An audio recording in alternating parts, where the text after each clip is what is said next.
Ladies and gentlemen, hey, hi, how you doing? Welcome back to the channel. Thank you so much for stopping by. Across all of the Warzone weapon categories that we have right now, rifles, SMGs, pistols, snipers, so on and so forth, there's actually a pretty solid list of weapons from every single category in the overall competitive meta. And today, I really wanted to take the standout, the number one option from every weapon category and break down the best loadout for it. And that's exactly what we're gonna do. So we're gonna start here first with the pistols, then make our way through all of the main primary categories. And even though it was nerfed with a couple of updates back, yes, the Renetti is still the best overall pistol in my opinion.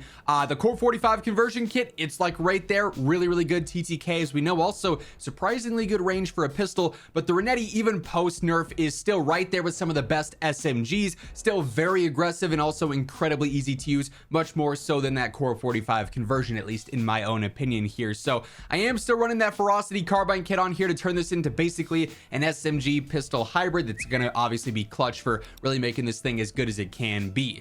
I still go for the 50 round drum. The more ammo, the merrier in this case, right? The Ravage 8 stock is my preferred, like sort of fifth attachment here, if you will. This is one you maybe could change out for an underbarrel if you want better movement or a laser sight or something like that. But I like the added control here. Makes sure that I am just super accurate, and it's got pretty minimal cons, so it's just super easy to use. It's really good trade-offs there. Night Art Model 2023 optic, I'm way more comfortable using a sight on here. It's really preference based, so if you like a different one a little bit more, feel free to run that. Then lastly, Zem 35 compensator, better control, minimal cons to your ADS and velo, just gonna make it a lot easier, again with very little like drawbacks there in general. So yeah, the Renetti, in my opinion, still the go-to pistol here. Curious to see if this is adjusted anymore going forward. Next up for snipers, for me it's got to be the Morris, just because this thing is the most versatile in the game now. You could build an aggressive one-shot setup for like quick scoping. You could also have an infinite one-shot range as well, so you can kind of go either route with this thing. I like to have a sniper setup that's going to be able to one-shot at 5 meters if I no scope headshot somebody, or at 105 meters, right? And so that's what I've got going on here. The anti-material slug rounds are what's important here. This will give you that one-shot headshot at any range whatsoever. I also go for the ton heavy barrel, extends that velo out some, which is obviously very clutch there. The Razor Hawk laser sight just for a faster ADS speed, just to make it a little bit more snappy.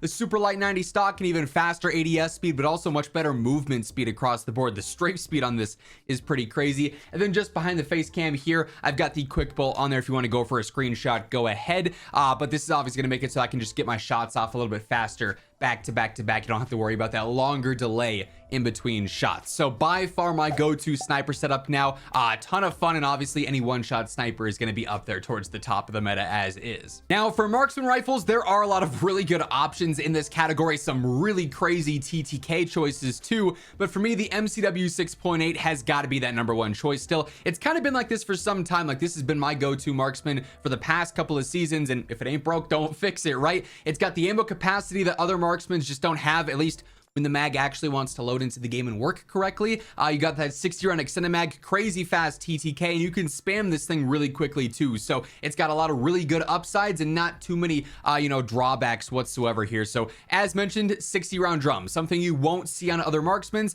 Problem here is that this does glitch out a lot and doesn't actually load into the game. That's a bug they have going on with a lot of attachments right now, unfortunately. 2.5 times eagle eye, great for the mid to long range, obviously. I like the assault stock on here, just better recoil control across the board, not really hurting anything all that much outside of ADS, which is not super relevant in this case.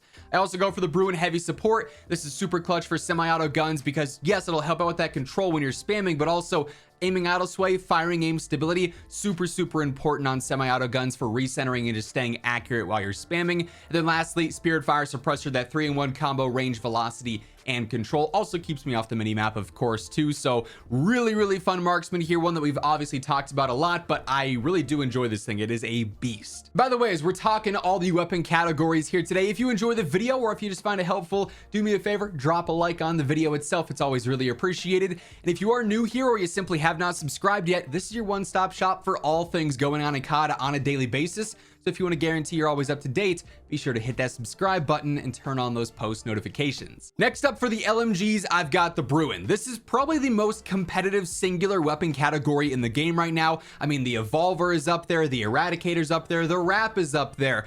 We've got the DG58, the Holger. Like, there are so many good LMGs. The Bruin is just kind of the best of all of them combined, though, in my opinion. Relatively aggressive for an LMG, especially with the 60 round conversion on here. We've got low recoil, really good damage profile across the board. TTK is solid at every single range. Like, this thing doesn't really have any major drawbacks, maybe outside of the fact that it does have an open bolt delay, but that's not really a huge deal here across the board. With this, the 60 round mag, as mentioned, speeds you up a ton, so you get some much better mobility out of that. Really, any optic you're comfortable with here, go for that. I like the glassless for really all ranges. It's nice and clean, gives you some firing aim stability. Eagle eye would work here, a slate, a night art, whatever you're comfortable with. Like I said, Horizon barrel is great for the big map in my opinion. Ferocity I actually use on Resurgence gameplay, but really both of these barrels are great choices. It just depends. Do you want less control and more range, or more control and less range? There's not really a wrong answer. Both of these are really good. Bruin heavy support yet again, better horizontal control, gun kick, better firing aim stability and idle sway, and the Spirit Fire Suppressor once more on here as well. Super competitive category, so to be the #1 LMG, I think that's a pretty solid title to hold right now. Now, admittedly, shotguns really are not all that impressive at the moment. There's not really any super great standout shotgun. The entire category is a little bit underwhelming, but if I had to go with one, I'd go with the Haymaker here. Gumi, the shotgun goat here within Warzone, has also talked about the Haymaker a lot. This thing has seen a lot of changes. I'm not using the Maglift kit anymore. That's seen some nerfs that don't make it all that great. We're really middle of the recording. We're just going straight to not even a playlist update. An update requires restart. Okay, as I was saying, the Haymaker no longer with the mag kit, but instead just using fire rounds is sort of the go-to once again. Still not going to be like crazy overpowered, crazy broken, but for shotguns, this would be the most reliable option for those obviously super close range fights. So 20 round drum, a must have. You could use 12 and you'd be a little bit faster, but I say more the merrier here as well. Why not just upgrade to the 20? That way you have to worry about reloading a little bit less. Dragon's Breath ammo in here, it's toxic. It is so annoying to run into, but objectively here, I'm going to give you guys the best loadouts, even if there's not things that I love to run into in game. Dragon's Breath would be the best option here. No stock increases that mobility a ton across the board. You're hip firing a ton with this, so those recoil cons are not really a huge deal. Long barrel will extend that range out a little bit, like a whole 3.9 meters for your most effective max TTK range. Not a lot, but it's a shotgun, so you're going to be barrel stuffing as is. Then the Crown Breaker choke for the better spread across the board. There's obviously very clutch as well. So not personally a big shotgun guy, but for those of you who are looking to use one, this would have to be my go-to. Hey everyone, briefly wanted to shout out my friends over at Gamer Advantage. Of course, Gamer Advantage is no stranger here on the channel. I'm rocking my Horizon frames in every single face cam video here on the channel because truly they are game changers. I sleep better because of them. My eye strain's not as bad when I'm wearing them, and honestly, even on days where I'm not just gaming, I'm editing, I'm doing other side work, when I'm looking at screens for long periods of time,